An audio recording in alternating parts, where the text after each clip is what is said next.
Hello बाबू, कैसे हो आप लोग।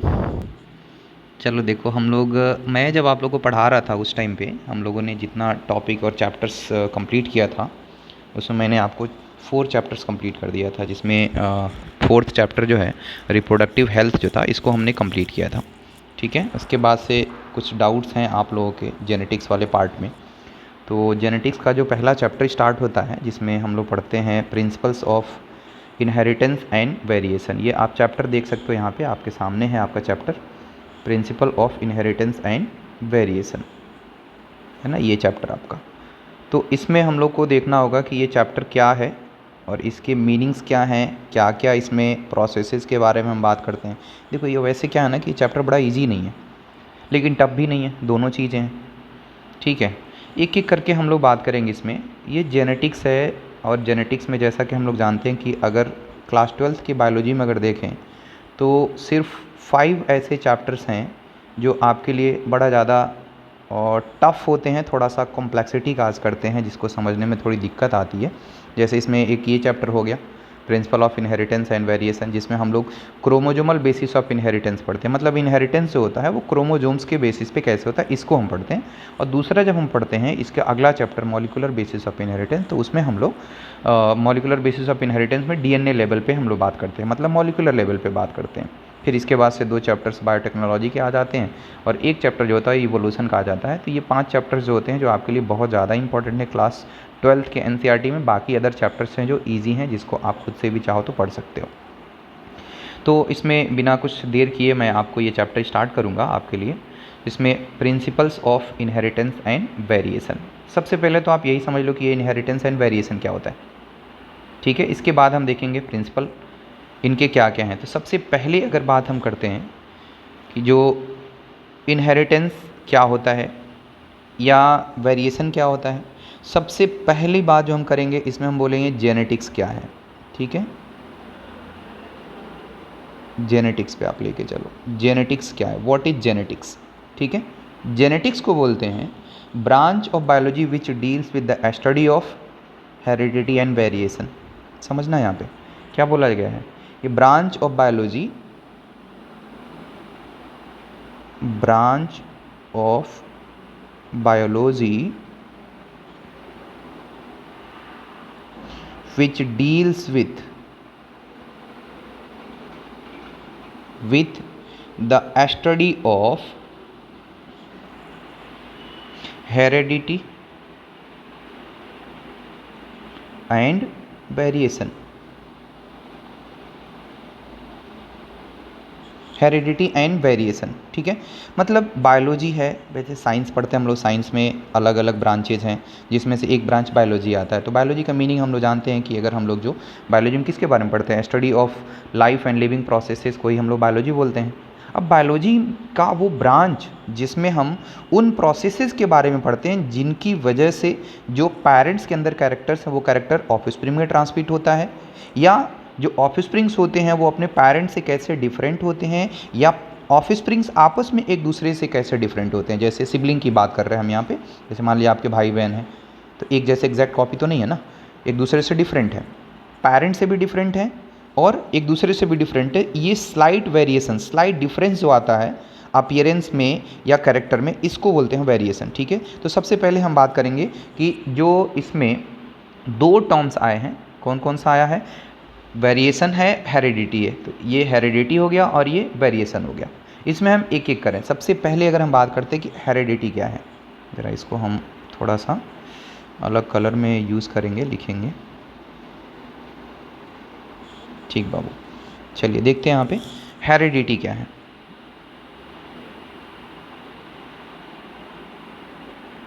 हेरिडिटी, ठीक, हेरिडिटी का मतलब होता है कि process of transmission of genetic characters from parent to their offsprings. समझना यहाँ पे क्या बोला गया है, प्रोसेस है ये, या सीधा बोला जाता है ऐसे कहो। इसमें 2 टर्म आएगा, आपको कंफ्यूज करता है, लेकिन दोनों क्या है, इंटरचेंजेबली यूज़ करते हैं हम लोग। एक है हेरिडिटी और दूसरा आता है inheritance.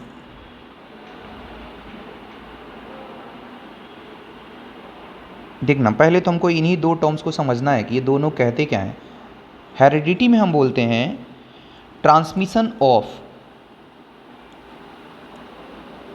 Transmission of genetic characters. Genetic characters आप लोग समझते होंगे, genetic characters from parent to their offsprings। Offsprings का मतलब हो गया प्रोजेनीज, अगली जनरेशन जो होते हैं। जैसे हम लोग अपने पेरेंट के ऑफस्प्रिंग्स हैं, हमारे पेरेंट्स उनके पेरेंट्स के ऑफस्प्रिंग्स हैं। तो transmission of genetic characters from parent to their offspring, this is called heredity. लेकिन जब हम बात करते हैं यहीं पे किसका, इनहेरिटेंस का, तो इनहेरिटेंस क्या है, ठीक है, इनहेरिटेंस क्या है। तो आप देखो आपके एनसीईआरटी में भी लिखा हुआ होगा, यहाँ पे स्टार्टिंग में कहीं पे दिया होगा, यहाँ पे देखो, inheritance is the process by which characters are passed on from parent to progeny. ये प्रोसेस है, समझिएगा यहाँ पे, इसको मैं अभी सिंप्लीफाई करूँगा। क्या बोला गया यहाँ पे, process of transmission, a process by which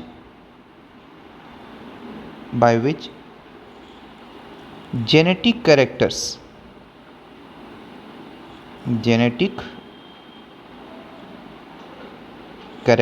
are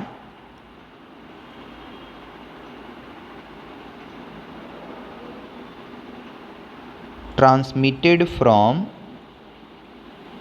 parent to their offsprings. अब देखो इसको समझना है सर, कैसे समझें कि भाई क्या हेरिडिटी है और क्या इनहेरिटेंस है। बहुत सिंपली हम बात करें, एकदम सिंपल तरीके में। तो क्या होता है, देखो नदी होती है, ठीक है, समझने के लिए मैं बात कर रहा हूँ इसको। एक नदी है, नदी को आपको पार करना है, ठीक है। क्या करोगे, कैसे पार करोगे? पार करने के लिए आपको अलग अलग मीन्स हो सकते हैं। नदी को पार करना, जैसे बोला गया ना कि मैं जा रहा था तो नदी पार किया, तो नदी पार करना सिर्फ पार कर लिया। कैसे पार किया ये नहीं बताया कि हम पुल से होके गए थे, ब्रिज था उसमें, या हम लोग नाव से होकर के गए थे बोट पे बैठ करके, ये हमने कुछ बात नहीं किया इसमें। सिर्फ हमने क्या बोला, नदी पार कर लिया। तो नदी पार कर लेना क्या है, हेरिडिटी है। समझना यहाँ पे, नदी को बस पार कर लेना हेरिडिटी है। लेकिन अगर हम ये बोलते कि नदी कैसे पार किया, तो नदी कैसे पार किया, गए बोट पे बैठे, फिर बोट से पार किए, या फिर ब्रिज बना हुआ था दोनों बैंक को, रिवर बैंक को कनेक्ट करने के लिए, हम पुल से होकर के पार कर लिए, ठीक है। तो अगर हम वहाँ पे लगा देते हैं क्या कि प्रोसेस कैसे, कौन सी प्रोसेस से हमने पास किया, तो कौन सी प्रोसेस से पास किया, वो प्रोसेस को हम लेंगे तो वो आएगा इनहेरिटेंस में। और जस्ट सिंपली हम बोलते हैं कि हमने पार कर लिया नदी को, तो उसको बोलेंगे हम लोग हेरिडिटी। तो ये हेरिडिटी एंड इनहेरिटेंस में डिफरेंसेस है। डिफरेंस तो कुछ भी नहीं है, दोनों एक ही हैं। इसलिए हम जैसे बोलते हैं ना कि हेरिडिटी का भी आप डेफिनेशन बोलोगे, transmission of genetic character from one generation to next generation, या ये भी बोल सकते हो इनहेरिटेंस के लिए भी बोल सकते हो, the process of transmission of genetic character from one generation to next generation. इसलिए हम बोलते हैं क्या, जो इनहेरिटेंस है, inheritance is the basis of heredity. क्या बोला गया, inheritance is the basis of heredity. देखो यहाँ पे लिखा हुआ आपके एनसीईआरटी में, यहाँ देखो यहाँ पे क्या लिखा है, it is the basis of heredity. क्योंकि अगर इनहेरिटेंस नहीं होगा, मैकेनिज्म नहीं होगा, प्रोसेस नहीं होगा, तो कैसे कैरेक्टर्स का ट्रांसमिशन होगा। इसी को तो मेंडल ने किया था। मेंडल से पहले बहुत सारे ऐसे बायोलॉजिस्ट लोग थे जिन लोगों ने मैकेनिज्म को जानने की कोशिश किया, लेकिन किसी को सक्सेस नहीं मिली, क्योंकि अलग अलग प्रोसेस यूज़ करते थे।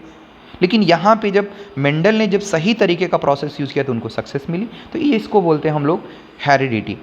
यहाँ तक पहला क्लियर हुआ, हेरिडिटी क्या है। देखो है बस डेफिनेशन थोड़ा सा, लेकिन इसमें हमने थोड़ा सा आपको एक्सटेंड कर दिया समझने के लिए कि आप इसको अच्छे से समझ पाओ।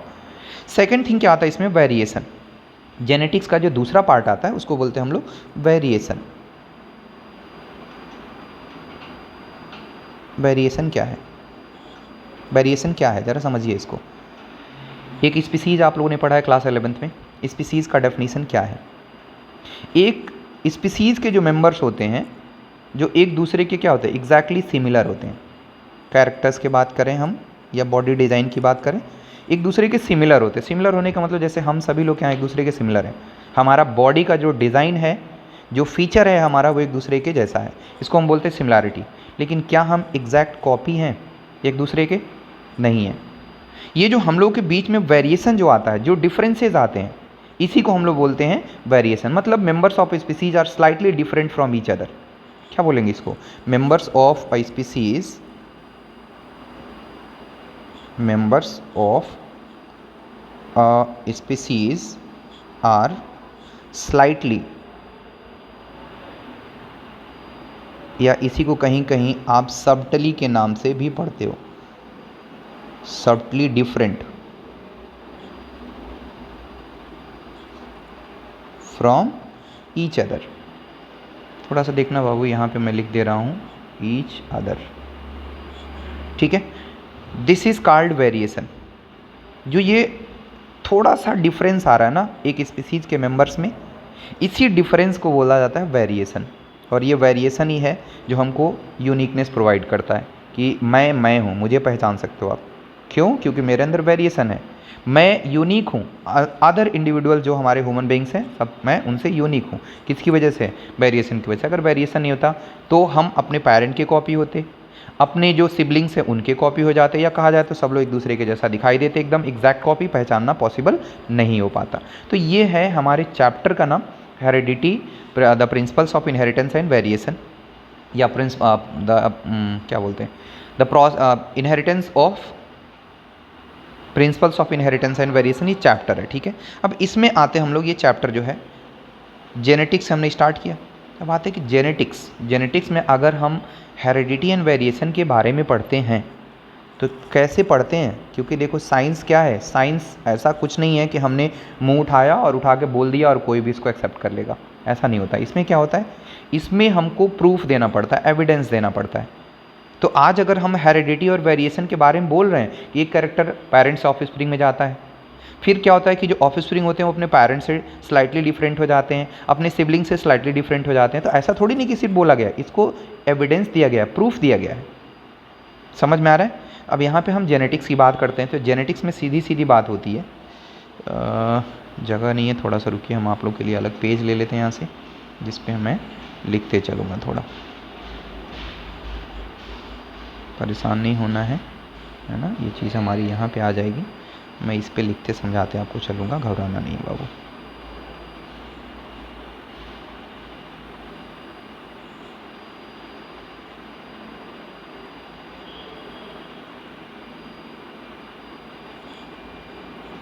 चलिए देखते हैं यहाँ पे।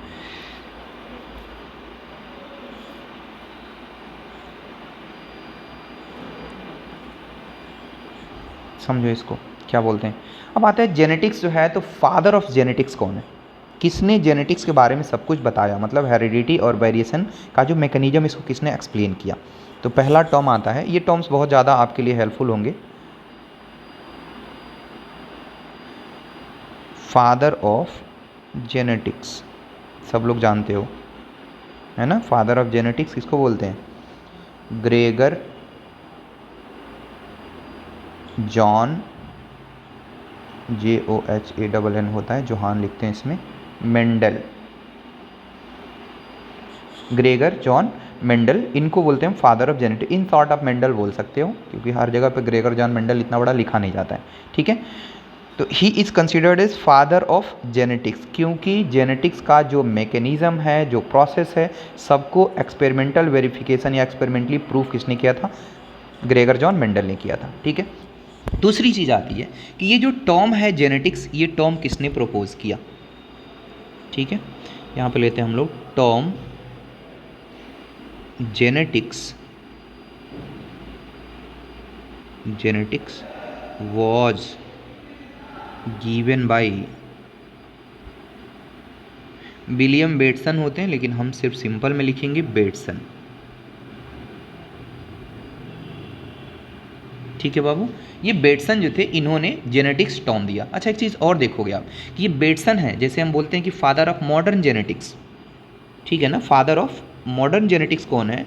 तो फादर ऑफ मॉडर्न जेनेटिक्स में भी हम लोग विलियम बेटसन का ही नाम लेते हैं, समझ गए ना, father of modern genetics William Bateson.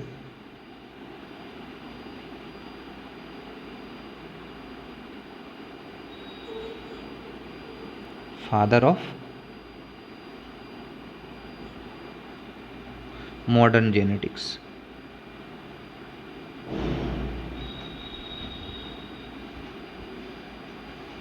Father of modern genetics किसको कंसिडर करते हैं बाबू? William Bateson. बहुत सिंपल सा है, क्या नाम है इनका? विलियम बेटसन, या सिंपल बोलें तो बेटसन बोल सकते हैं हम लोग। दोनों केस में क्या आते हैं? बेटसन आते हैं, ठीक है। इसके बाद से कुछ ही लोग हैं, इसमें सबका नहीं लिखा जाएगा, लेकिन कुछ जो ज़रूरी है, जिन लोग का नाम आता है उन लोग का तो हमको लिखना ही पड़ेगा, ठीक है। जैसे इसमें अगला नाम आता है किसका? तो अगला नाम हो जाता है यहाँ पे टी.एच. मॉर्गन का। नाम आप लोग पढ़े होंगे, मॉर्गन कौन है, मॉर्गन ने क्या किया था, ठीक है ना। टी.एच. मॉर्गन, अगला नाम जो है वो है टी.एच. मॉर्गन का। थॉमस हंट मॉर्गन इनका पूरा नाम होता है, T H. Morgan, and he is considered as father of experimental genetics. इनको बोलते हैं T H. Morgan, father of experimental genetics. समझना, यहाँ पे बहुत सारे एक्सपेरिमेंट किया इन्होंने जेनेटिक्स पे। फादर ऑफ एक्सपेरिमेंटल जेनेटिक्स, समझ में आया? फादर ऑफ एक्सपेरिमेंटल जेनेटिक्स, क्योंकि इनके साथ ये चीज़ था कि टी.एच. मॉर्गन ने बहुत सारे टर्म्स दिए, बहुत सारा एक्सपेरिमेंट किया, और हम लोग एक तो बहुत अच्छे से जानते हैं, आप लोग अगर जेनेटिक्स अगर पढ़े हो थोड़ा सा भी, इसमें आपको क्रोमोजोमल थ्योरी ऑफ इनहेरिटेंस आप पढ़े होगे, एक टॉपिक होगा सर्टन एंड बावेरी का, क्रोमोजोमल थ्योरी ऑफ इनहेरिटेंस। तो इसको एक्सपेरिमेंटल वेरिफिकेशन दिया था टी.एच. मॉर्गन ने by performing experiment on Drosophila melanogaster, जिसको हम लोग कॉमन नेम फ्रूट फ्लाई के नाम से जानते हैं, ठीक है ना। इस पे इन्होंने किया था। तो इन्होंने लिंकेज टर्म दिया, सेक्स लिंकेज टर्म दिया, क्रॉसिंग ओवर टर्म दिया, क्रिस क्रॉस इनहेरिटेंस टर्म दिया। ये सारे टर्म्स आप लोगों ने पढ़ा होगा, है ना। या लिंकेज मैप ऑन ड्रोसोफिला, ये इनके टर्म्स हैं जिसको इन्होंने प्रपोज किया। होता है ना, कई सारे लोग अपने अपने जो एक्सपेरिमेंट करते हैं तो उस पर अलग अलग टाइप के टर्म्स देते जाते हैं, तो इनका टर्म ये आप ले सकते हो, ठीक है। जैसे ही गेव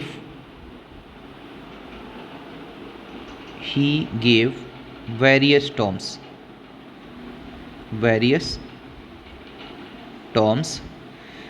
लाइक, अब क्या क्या टर्म्स हैं इसको ज़रा देख लो, क्या क्या रहा बाबू। पहला हमने क्या बोला? लिंकेज, या बोला जाए तो sex linkage,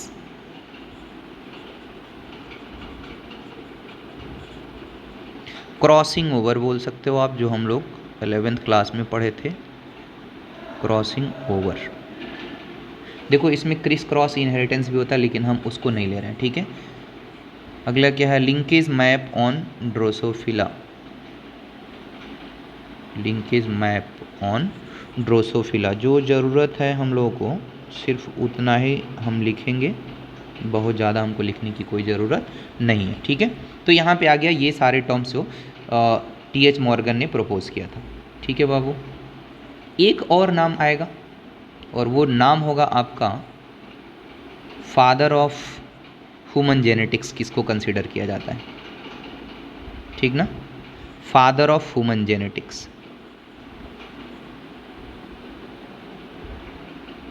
father of human genetics, नाम तो सुना होगा आप लोगों ने। ए. गैरॉड, पूरा नाम होता है इनका आर्कीबल्ड गैरॉड, ठीक है ना। ए. गैरॉड,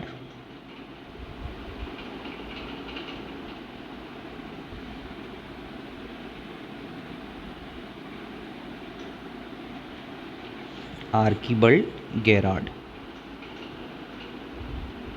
आर्कीबल्ड गैरॉड is considered as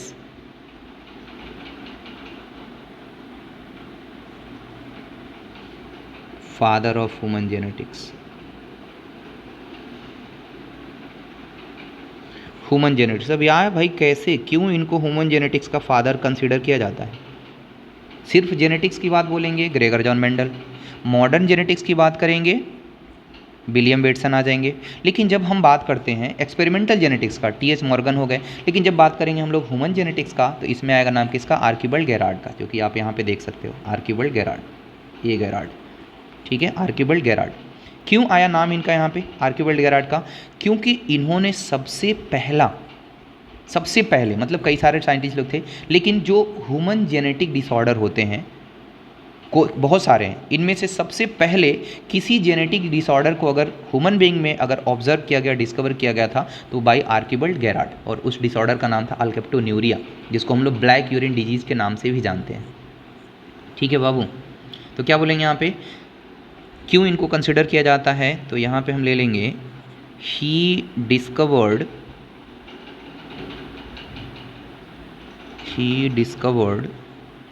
the first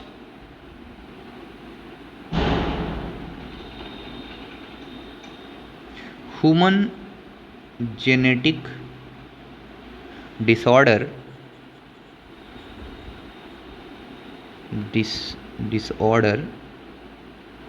named as, नाम क्या है इसका, नेम्ड एज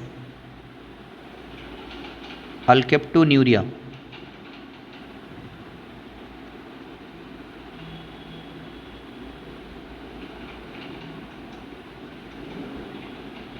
अल्केप्टोन्यूरिया, और इसी अल्केप्टोन्यूरिया को हम लोग दूसरे नाम से जानते हैं जिसको हम लोग ब्लैक यूरिन डिजीज़ बोलते हैं। ब्लैक यूरिन डिजीज़ इसलिए बोलते हैं क्योंकि जब ब्लैक यूरिन डिजीज, जब अल्केप्टोन्यूरिया से सफरिंग जो पर्सन होता है, जब ये यूरिन डिस्चार्ज करता है तो इसका यूरिन जब एयर के कांटेक्ट में आता है तो एयर से रिएक्ट करके ये ब्लैक हो जाता है, इसलिए इसको ब्लैक यूरिन डिजीज़ के नाम से भी जाना जाता है। ठीक है बाबू, ब्लैक यूरिन डिजीज़, ठीक है, इसी को ब्लैक यूरिन डिजीज़ बोलते हैं। और ये आता है कि भाई ये डिजीज़ किसकी वजह से होता है, ठीक है, नेम्ड एज अल्केप्टोन्यूरिया। अब यहीं पे मैं इसी को इसी में लिख दे रहा हूँ, काज्ड ड्यू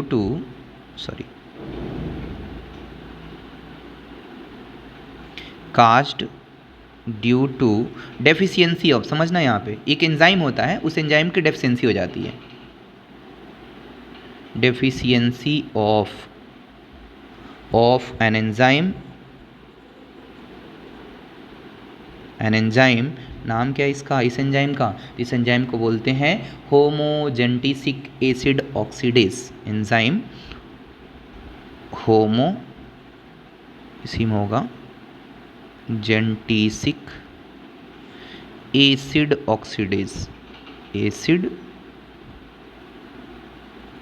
ऑक्सीडेज, समझ में आया? ठीक है बाबू।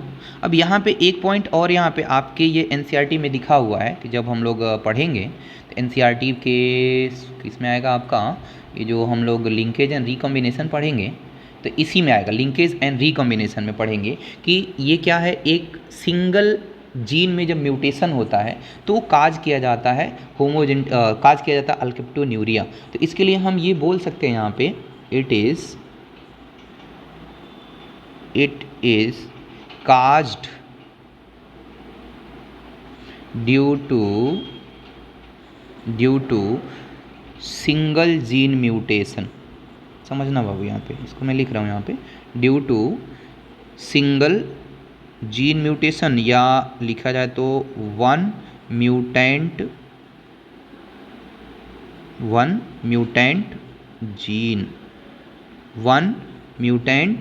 जीन, और जो वन म्यूटेंट जीन होगा यही क्या करेगा, वन मेटाबॉलिक ब्लॉक को काज करता है। मतलब क्या हो गया, एक मेटाबॉलिक जो प्रोसेस है मेटाबॉलिज्म को वो स्टॉप होगा, या क्या बोला जाए उसको, फॉल्टी हो जाएगा। ठीक है, तो ये थोड़ा सा जनरल है जो आपके चैप्टर के बारे में कुछ इंट्रोडक्शन था, समझ में आया? अब यहाँ पे ये चीज़ आता है, देखो एक चीज़ इसमें और समझोगे आप, एक चीज़ आता है यहाँ पे कि आखिर ये क्या है भाई, इसमें हम क्यों इतना जेनेटिक्स के पीछे पड़े हुए हैं, हेरिडिटी, इनहेरिटेंस और वेरिएशन के पीछे पड़े हुए हैं, ये है क्या एक्चुअल में? तो यहाँ पे एक चीज़ आया, आपके एनसीईआरटी में भी लिखा हुआ है, अगर आप देखो पहले से ही लिखा हुआ है, मैं आपको यहाँ पे दिखा रहा हूँ, ये देखो, ये आपकी एनसीईआरटी है। एनसीईआरटी में सबसे पहला पैराग्राफ पढ़ोगे तो पहले पैराग्राफ में क्या लिखा हुआ है, have you ever wondered why an elephant always gives birth only to a baby elephant and not some other animal? क्या आप इसको कभी सोचे हो कि आखिर ऐसा क्यों होता है, क्यों होता है ऐसा? इसके लिए आपको मैं थोड़ा सा यहाँ पे एक्सप्लेन करूँगा। एक थ्योरी दी गई, बहुत सारे थ्योरीज दी गई इसको एक्सप्लेन करने के लिए टाइम टू टाइम की, ऑफस्प्रिंग्स अपने पेरेंट के जैसे क्यों होते हैं, लेकिन इसमें जो सबसे ज़्यादा एक्सेप्ट की गई थ्योरी उसका नाम होता है जर्म प्लाज्म थ्योरी। समझना बाबू, इसके लिए कि offsprings are similar to their parents, इसके लिए एक टर्म आया, एक पूरा लाइन आया, एक बोला जाए तो क्या एक कोनोटेशन दिया गया जिसको बोला गया लाइक बिगेट्स लाइक। समझना इसको, यहाँ पे एक टर्म है, मैं इसको थोड़ा सा अलग कर दूँ। लाइक बिगेट्स, समझना यहाँ पे बिल गेट्स नहीं है, लाइक बिगेट्स लाइक, ठीक है ना। ये एक कोनोटेशन है, एक लाइन है जिसको हमको समझना है कि एक्चुअल में ये है क्या। लाइक बिगेट्स लाइक, तो इसमें आता है लाइक बिगेट्स लाइक में ऑफ स्प्रिंग्स आर, इसका मीनिंग होता है which means like begets like, it means, इसमें आएगा it means offsprings are,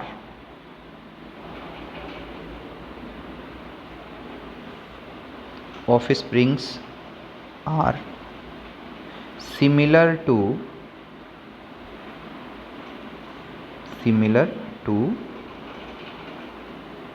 their parents। समझ में आ रहा है? ये सिर्फ लाइक बिगेट्स लाइक का मतलब है कि offsprings are similar to their parents, और वही चीज़ आपके एनसीईआरटी में बोली जा रही है क्या कि have you ever wondered why an elephant always gives birth only to a baby elephant and not some other animal.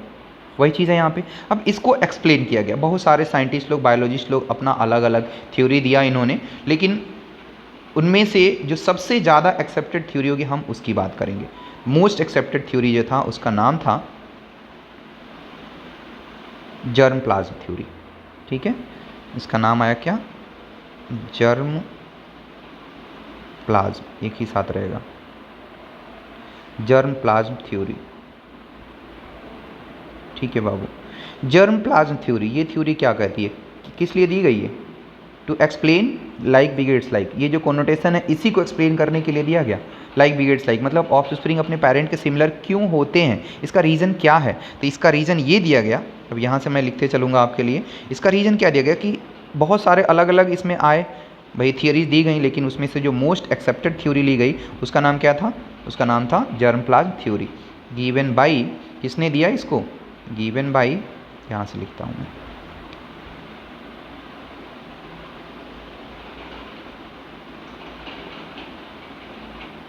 Given by August वीजमान। समझना बाबू, यहाँ पे नाम है अगस्त, महीने वाला जो है वही इसमें स्पेलिंग है, अगस्त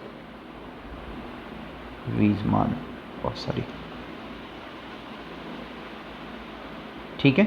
इन्होंने ये थ्योरी दिया और इस थ्योरी के अकॉर्डिंग इन्होंने ये बोला कि जो भी लिविंग बीइंग्स हैं, देखो मोस्टली हम जो बात करते हैं ना यहाँ वेरिएशन का, ये सेक्सुअली रिप्रोड्यूसिंग ऑर्गेनिजम्स के लिए होता है। तो यहाँ पे हम जो बात कर रहे हैं, ये जो वेरिएशन आ रहा है या हेरिडिटरी प्रोसेस की बात कर रहे हैं, ये हम सेक्सुअली रिप्रोड्यूसिंग ऑर्गेनिजम्स के लिए बात कर रहे हैं। थोड़ा फोकस इसी पे बनाना आप लोग, कहीं और नहीं भटकना, ठीक है। क्या बोले? गिवन बाय अगस्त वीजमान। अगस्त वीजमान ने क्या किया? जर्म प्लाज्म थ्योरी में क्या बोला इन्होंने? According to this theory, according to this theory,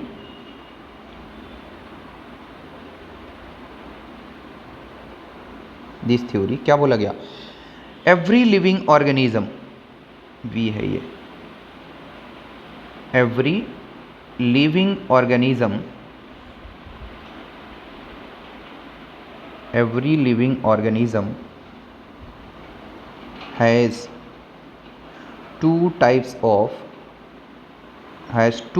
of fluids.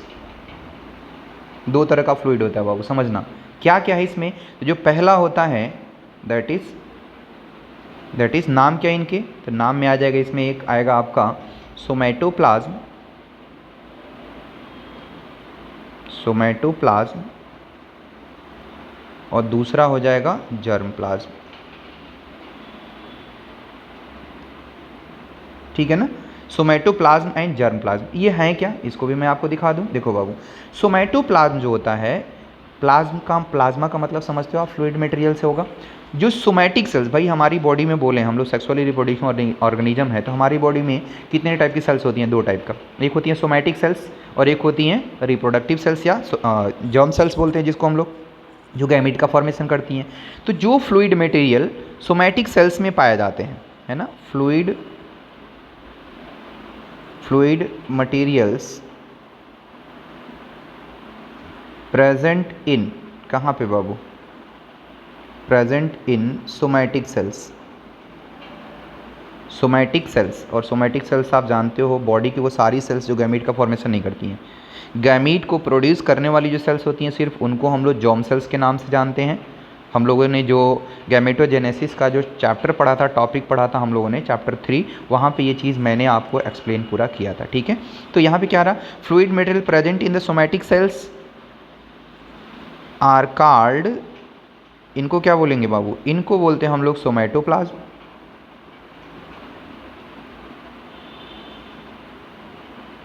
सोमैटोप्लाज्म and, दूसरे में तो आप समझ ही गए होगे अब, and the fluid materials, the fluid materials present in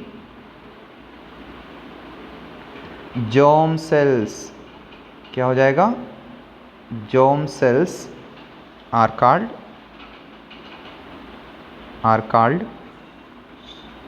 germ plasm। देखना बड़ा मज़ेदार चीज़ यहाँ पे आने वाला है ना, जर्म प्लाज्म। ये सोमैटोप्लाज्म और जर्म प्लाज्म का कंसेप्ट है क्या है। अब इसमें इन्होंने ये बताया अगस्त वीजमान ने कि अगर बॉडी के अंदर हमारे दो तरह के फ्लूइड मटेरियल हैं, भाई एक को बोल दिया हमने सोमैटोप्लाज्म, एक को बोल दिया germ plasm.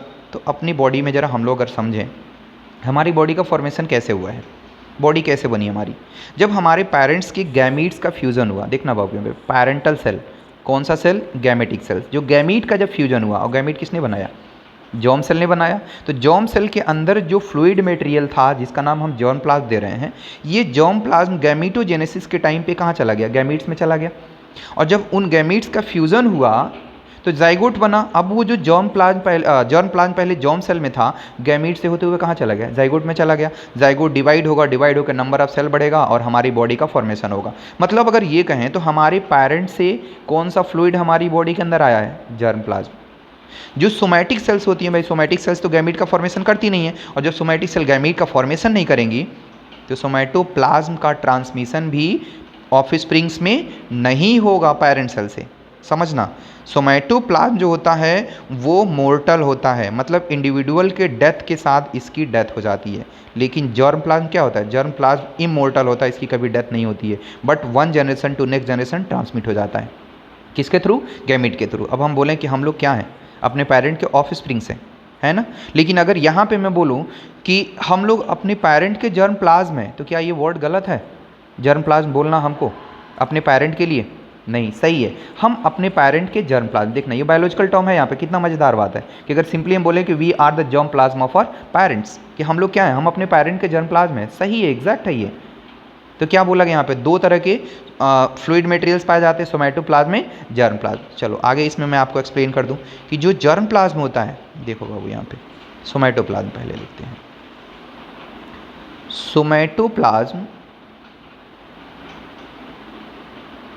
सोमैटोप्लाज्म dies with the death of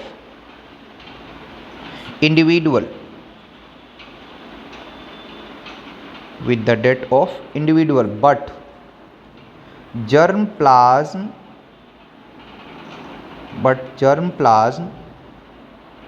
is immortal। क्या है ये, immortal, अमर है, immortal because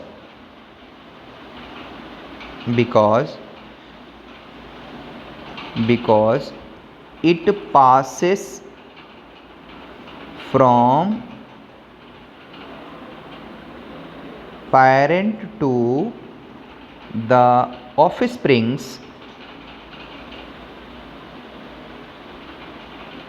through gametes। किसके थ्रू होगा बाबू, थ्रू गैमीट्स। ये इमोर्टल है क्योंकि ये क्या होता है, एक जनरेशन से पास हो, अगली जनरेशन में पास हो जाता है। ठीक है, तो इसलिए हम क्या बोलेंगे इसको, सो जर्म प्लाज्म इज, क्या हो जाएगा, germ plasm is immortal and it never dies, कभी नहीं मरता है, dies with the death of individual, individual के डेथ के साथ इसका डेथ नहीं होता है, कभी नहीं मरता है ये। समझ में आया? और चूंकि हमारा टॉपिक है लाइक बिगेट्स लाइक, अब देखना यहाँ पे जो जर्म प्लाज्म है, यही जर्म प्लाज्म क्या करता है कि जो जेनेटिक कैरेक्टर्स हैं, इन कैरेक्टर्स को पेरेंट्स से ऑफस्प्रिंग में लेके जाता है। समझना, किसके थ्रू, किसके फॉर्म में, जीन के फॉर्म में। तो जब गैमीट के थ्रू या जर्म प्लाज्म जर्म सेल्स के थ्रू एक जनरेशन से अगली जनरेशन में गया सोमैटो जर्म प्लाज्म, तो ये क्या किया, इसने जीन को भी लेके गया, जीन को या जेनेटिक कैरेक्टर को लेके गया, तो इसलिए क्या होगा, offsprings are similar to their parents. तो ये जो एक पहेली थी वो सुलझ गई। समझ में आ रही है, पहेली सुलझ गई। मतलब क्या हो गया कि germ plasm carries, germ plasm carries the genetic characters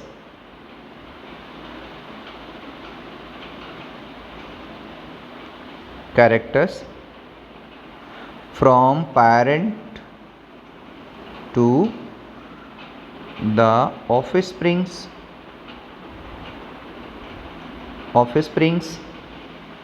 hence क्या हो जाएगा, अतः offsprings are similar to their parents, offsprings are, क्या है बाबू ये, are similar to their parents. Offsprings क्या हो जाएंगे, पेरेंट के सिमिलर हो जाते हैं। तो ये जनरल बात थी, थोड़ा सा जिसको आपको एक्सप्लेन करना था, ये मैंने कर दिया आपके सामने। अभी इसके बाद से देखो इसमें क्या है, अब यहाँ पे हमको कुछ इंपॉर्टेंट टर्म्स के बारे में पढ़ना है, बट वीडियो बहुत बड़ा हो रहा है, 37 मिनट प्लस हो गया है, तो इसलिए मैं इसको यहाँ पे स्टॉप करता हूँ। अगले वीडियो में हम आपको इसके आगे कंटिन्यू करने वाले हैं, ठीक है। इसको आप देखना, और देखना अगर कहीं पे भी आपको डाउट आता है तो आप दोबारा से मुझको व्हाट्सएप ग्रुप में अपने मैसेज करोगे तो मैं उसको एक्सप्लेन कर दूँगा दोबारा से, ठीक है बाबू, ओके।